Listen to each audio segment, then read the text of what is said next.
how to let the albatross around your neck supersize your business, or help you to supersize and grow your business. Sharon Horne-Ellstrom here with actually some sort of penguin around my neck, because I don't have an albatross.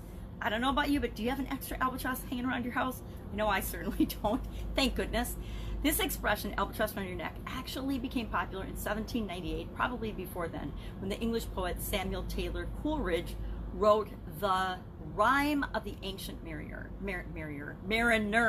That means sailor, and a young sailor. It's a tale about a young sailor who is on a ship and he shoots an albatross. And back in the day, it was considered very unlucky to shoot an albatross when you were on a ship, apparently.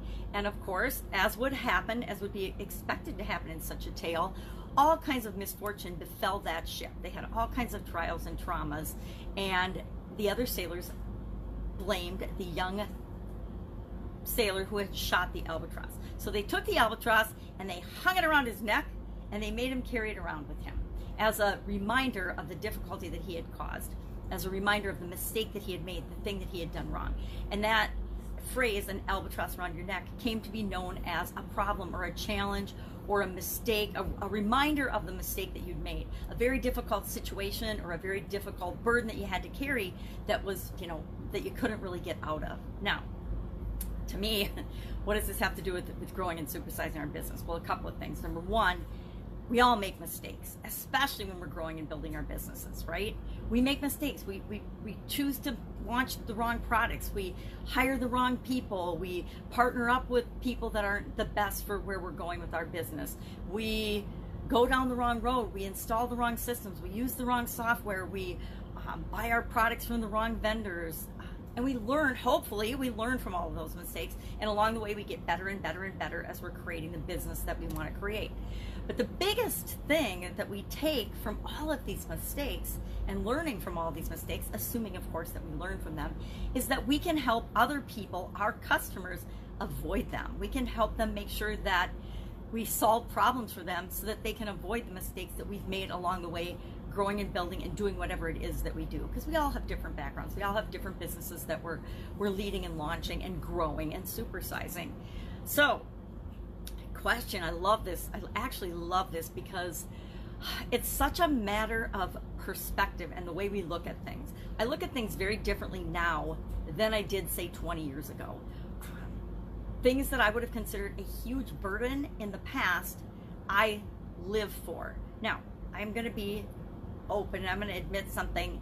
When I was a young mom, I was never a young mom. I was always an older mom. But when I was a mom raising my kids, I had to work. I had to work and get out of the house. And I think a lot of moms would think it's terrible to admit that, but I know that I was a better mother because I worked outside the home and I had my own businesses. And a lot of the mom stuff, I delegated because I wanted to have a business and I wanted to have a career and I wanted to do all these things personally, which people would consider is really selfish, but in my mind it was taking care of my kids because I was providing for them and providing for my family. So there's always a way to justify everything in our own mind, right? But now, and so some of those things felt like a burden back then, right? Because I had to do them. They were my responsibility and I had to do them. And now I hang out with my 4-year-old granddaughter and I do the same things more than I did for my kids, but it feels like a blessing. It doesn't feel like a burden. So that's an example of how our perspective changes, doing the same type things over time, but how we look at them changes. And I like to think that's how I've come to look at mistakes as well.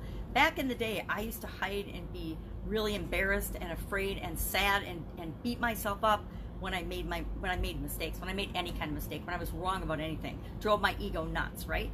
But as I matured and got older and had more and more business experiences, which means more and more F-ups and mistakes, right? I learned that in each of those mistakes was a blessing and a lesson for me to learn, and I needed to switch the way I looked at mistakes and messing things up and see them for what they are. The power behind change and the stepping stones to move me faster and faster and faster toward what I want. Because sometimes if we're afraid to make mistakes, it will paralyze us and we won't take action. And if we don't take action, nothing happens.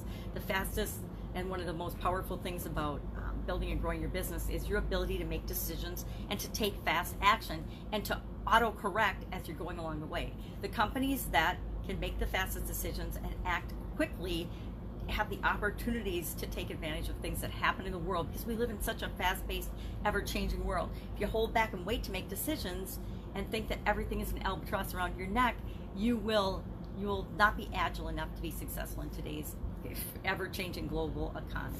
So albatross around your neck, I would love to know if you feel like you currently have any albatrosses around your neck. Have you ever made a bad investment? Have you ever bought a course or a program or something that you never did anything with?